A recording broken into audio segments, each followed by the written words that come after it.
doesn't really matter if we're married. It doesn't matter if it was consensual.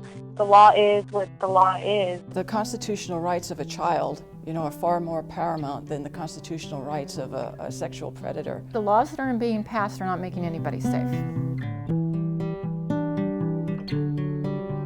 Authorities say that California has the highest population of registered sex offenders. They could be living right next door to you. A sex offender, a predator, right there on your doorstep. Megan's Law requires convicted sex offenders in California to register their names, home addresses, and other personal information on an online registry.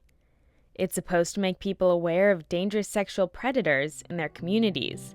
I was convicted of a 288C1, which is commonly known as statutory rape, the lewd and lascivious acts with a child. This man is on the registry for statutory rape. He chose to remain anonymous to protect his family, so we'll refer to him as Joe. Joe is stuck on the registry for life, even though the alleged victim of his crime just so happens to be the woman who married him. My parents found out about us being together, and my mom decided to press charges. It was all consensual and everything. She was a minor, just shy of 16 at the time. Her then-boyfriend went to jail and had to register as a sex offender for being with her.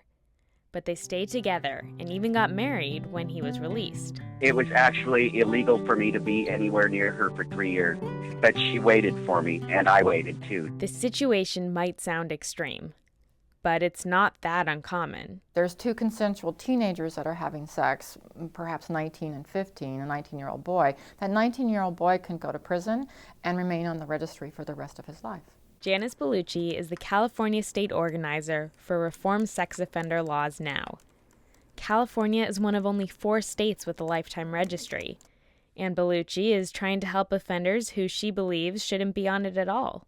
You can be put on the registry because you urinate in public. Children have been taken to jail for sexting, and they can be put on the registry. Data from the California Department of Corrections shows that chances of a registrant reoffending are extremely low. 95% of the people on the registry never recommit a sex offense. It's just asinine that the laws are what they are. These days, somebody on the registry is being treated like a leper. And nobody wants to be around them, nobody wants to touch them, nobody wants to, be in their presence, breathe the same air that they're breathing. Joe and his wife have to deal with nonstop harassment from those who see him listed on the registry. I don't know if they're going to send somebody out there to kill us.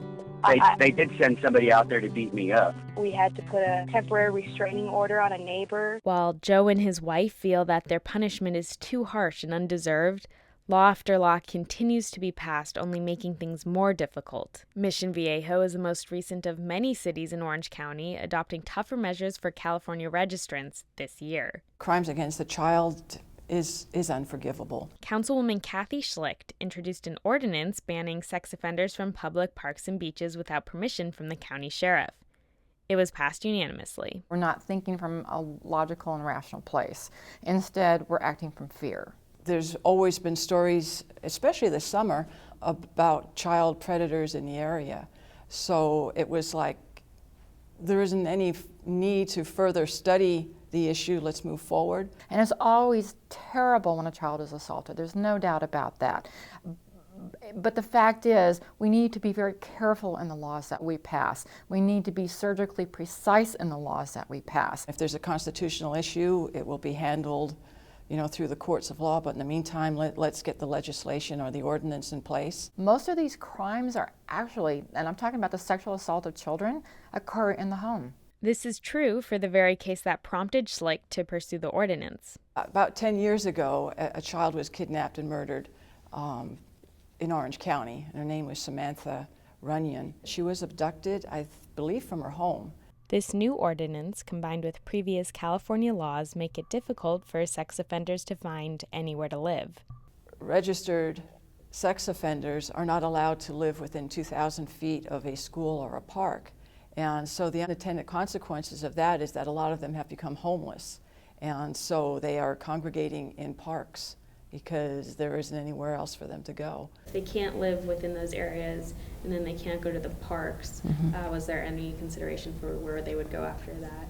Maybe they become prisoners in their own home, but it's a law that they have to live with. Anybody who's been in prison, when they come out of prison, we want them to be rehabilitated and we want them to be productive citizens. It doesn't make any sense, and it does not serve society well, for them to be jobless and homeless. Joe and his wife now live in a trailer park, and Joe hasn't been able to find a stable job since he had to register.